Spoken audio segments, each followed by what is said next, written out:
You have so much potential. I hope you live. Trust me, you're gonna have a good time. It's huge, it's fantastical.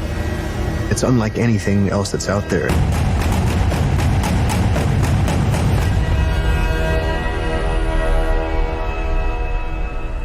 It's been called the greatest science fiction novel of all time, and is at its heart really a coming-of-age story, not just for Paul Atreides, but for humanity. I read the novel when I was younger. It had a huge impact on me. If there's anybody out there who could do it, it's Denis Villeneuve. Hello, Twitter, and welcome to one of the most exciting interviews of my career. Timothée Chalamet, Rebecca Ferguson, and Oscar Isaac. Josh Brolin, Zendaya, Sharon Duncan Brewster, Jason Momoa, Javier Bardem, and Denis Villeneuve. I've been incredibly excited about this movie coming out. I've gobbled up every bit of released set art, character design, casting reveals, photography as the cast-in character, and everything I've seen as a longtime fan looks absolutely perfect. I've been so excited that I actually went back and I've been rereading the book. I'm sort of at a fever pitch of my Dune enthusiasm right now. And I hadn't read it since I was 19 years old. And I can't believe how much of it has stuck with me since then. I first read it when I was not that much older than Paul Atreides. And of course, I was Paul Atreides. And I believed that fear was the mind killer. And I would let the fear pass through me. And I would, when the fear passed through, I would watch its path, and when the fear was gone, only I would remain. But I didn't even realize it till just now I went back and read how influential it was. Please welcome my first two guests, Dune's director and star, Denis Villeneuve and Timothée Chalamet. Hi, guys. Hello, how are you? Hi, Stephen. Thank you for having us. For each of you, what was your first encounter with the story? Denis, let's start with you. Like you, I was the age of Paul Atreides. I was 15 years old, and I was grabbed right at the beginning of the first pages, and I read the whole series, and I became a Dune fan. I became obsessed by it. Timothée, how about you? When did you first encounter the story of Dune? Well, I'd love to say I came to it in my youth as well, because I can see, for you, Stephen, and also Denis as well, and other people that have worked on this project now, how formative it was in their youth. But the truth is, I came to it following Denis' career and seeing the article on IndieWire or whatever it was at the time that he'd become attached to direct it. Well, I have good news for you, Timothée. You still have an opportunity to encounter it in your youth. What can you tell us about Paul Atreides? Who is he?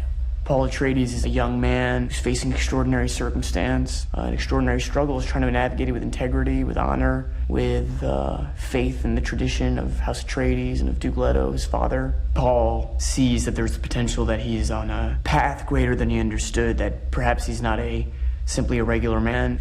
Denis, what was it about Timothée Chalamet that you said that would be the perfect person to realize this role? Timothée has many qualities, among them there's a deep intelligence in the eyes, and he has a whole soul. I have the impression when you talk with Timothée that he lives many lives, and it's something that really touched me.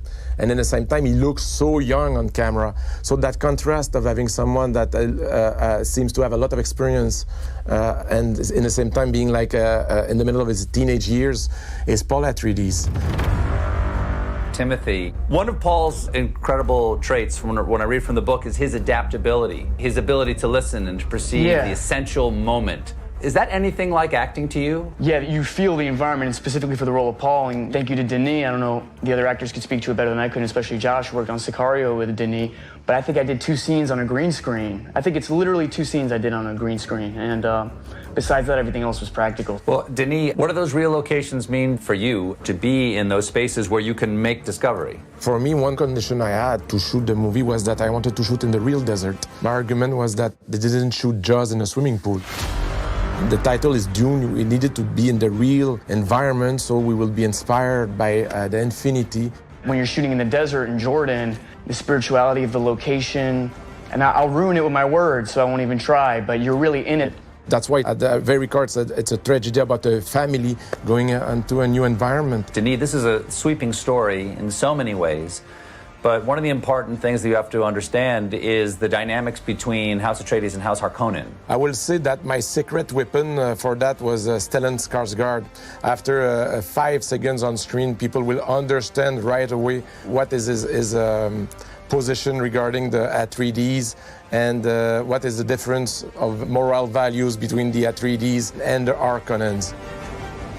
Timothy, let's bring out the man and the woman who play your parents, Duke Leto Atreides and the Lady Jessica. Please welcome Oscar Isaac and Rebecca Ferguson. Hi. Hey, Stephen. Tell me and the audience about Duke Leto Atreides. What do we need to know? He's the father and he's human. I think that's the biggest thing. And under incredible pressure to save his family, save his house, but to adapt to this new existential threat situation, which is moving to this strange planet. Rebecca, rereading the book right now, I am struck by how much of the story, the backstory and the action of the story is actually driven by the decisions that Lady Jessica makes. I'm very impressed with the fact that you, Stephen, actually read the book again. But it's a little applause to Denny. He highlighted this from the book in the film, that her decisions basically create fracture and disrupts everything. Oscar, what's it like to be there on these grand sets, sort of unprecedented in their scale? Well, I'll just say that, you know, no set piece, no X-Wing, no Millennium Falcon could compare to the sheer scale of Josh Brolin's head. It was just, it was massive, both literally and figuratively.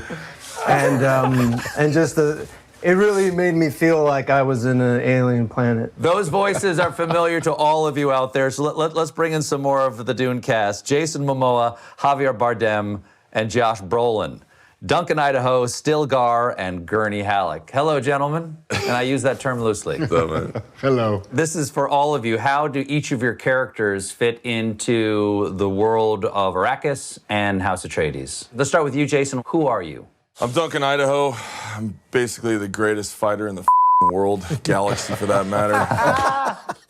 No, I kind of look at myself as the servant to the Atreides. You know, he's the samurai, he's the front line. He's trusted by the Duke to be sent into Arrakis and meet Stilgar and combine 2 worlds together. And at the root of it, he just would do anything to protect Paul and the family of Atreides and looks up to all these guys. Javier, tell us who Stilgar is. Well, Stilgar is the head chief of the people that live deep in the desert of the planet Arrakis, which is also known as Dune. He is a leader, he's a fighter, he has a lot of ethics and morals, and he's taken by the message that the Messiah, Paul Atreides, is bringing with him. Hey, Josh, you're Gurney Halleck. Who is he? He's a musician. Oh. Do you play the balisette in the movie? I do. I've been playing the balisette, actually, since I was about 7 or 8 years old, so, which is why I was hired You're for a this. prodigy. I'm the only person who plays the balisette. Gurney is the war master. He's also kind of a parent of sorts, and he's taken a real liking to this kid. And I think he has a real soft spot because he's this great kind of Braveheart warrior, but at the same time has a love of poetry and kind of heart, and there's a softness to him.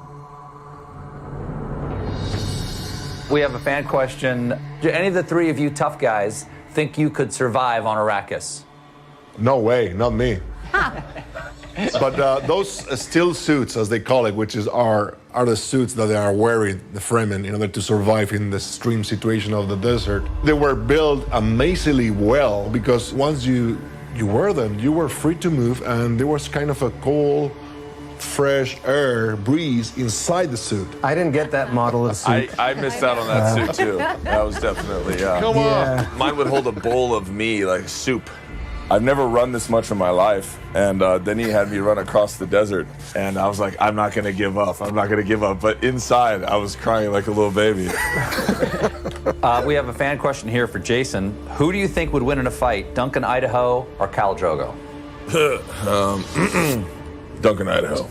Really? What gives him the edge? Those little swords he's got. Sure. Okay, that helps. All right, please welcome Zendaya and Sharon Duncan Brewster. Thanks so much for being here. Hello. Hello, hello. Happy to be here.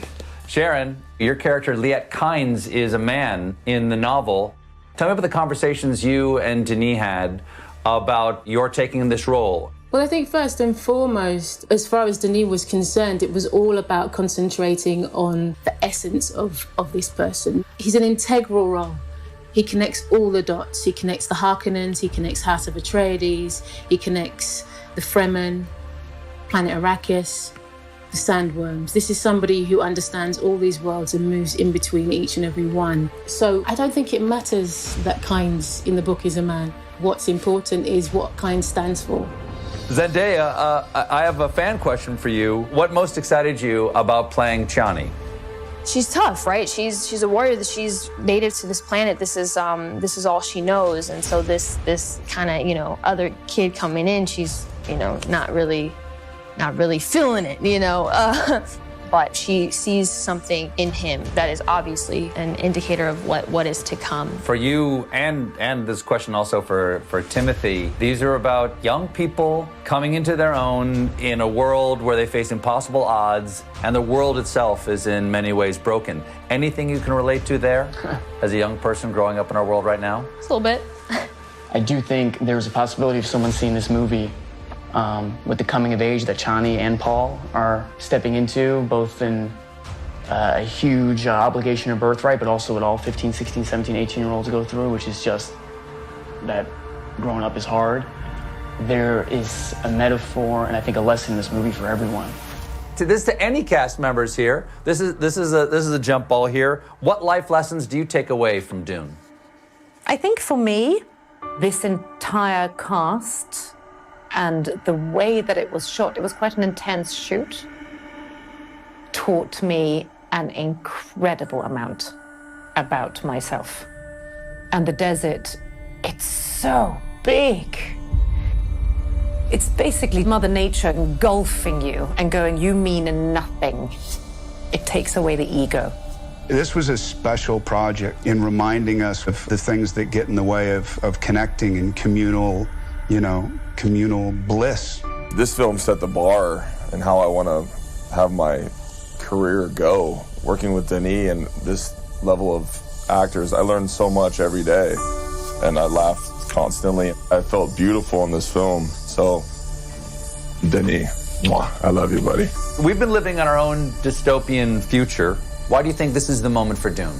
It's going to be a mammoth moment when people have the chance to experience something that is not only just exquisite, a feast for the eyes, but is also something that we should take home with us and into our hearts. This film can inspire change. Dune is a movie about the capacity of adaptation, because there's a lot of changes that are coming. That's why I think that Dune is more relevant than ever. This whole thing has been a magical experience, and to be a part of something that felt this massive, but also just feels like quite literally another world. It is very special. This is a moment we've all been waiting for. Ladies and gentlemen, the world premiere of the feature trailer of Dune. Oh.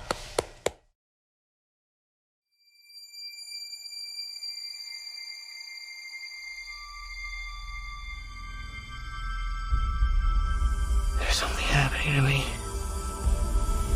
There's something awakening in my mind. I can't control it. What did you see? Paul. There's a crusade coming.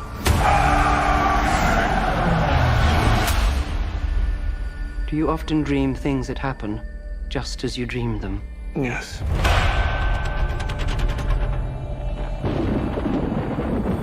The test is simple.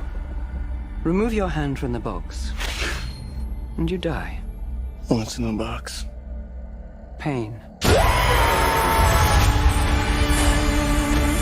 You inherit too much power. You have proven you can rule yourself. Now you must learn to rule others.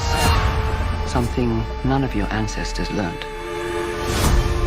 My father rules an entire planet. He's losing it. He's getting a richer one. He'll lose that one too.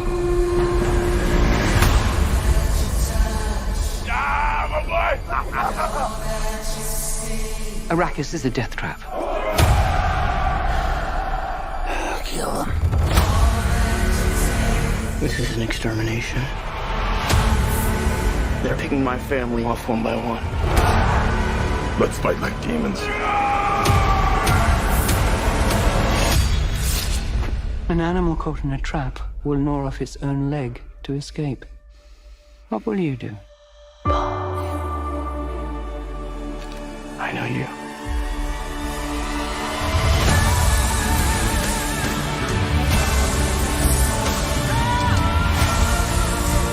One day, the legend will be born. All of civilization depends on it. The future. I can see it.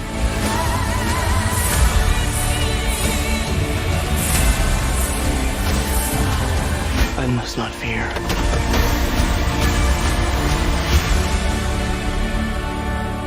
Fear is the mind killer. My Lord Duke.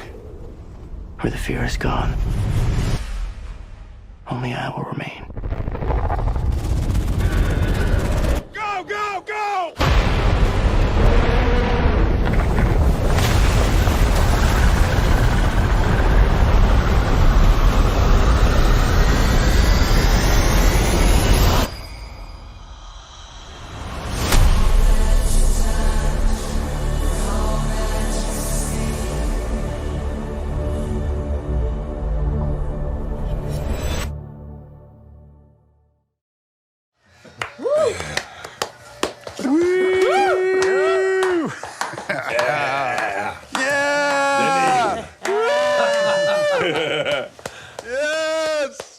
Well, there you have it. I want to thank Warner Brothers and Legendary and Denis and the entire cast. And I want to thank everybody out there for watching this today. And I will see all of you in the theater to see this movie. Thanks so much. Take care, everyone. Love you, man. Nice Bye, to see you friends. all. I love you. Love you guys. Diddy. I love you, my friends.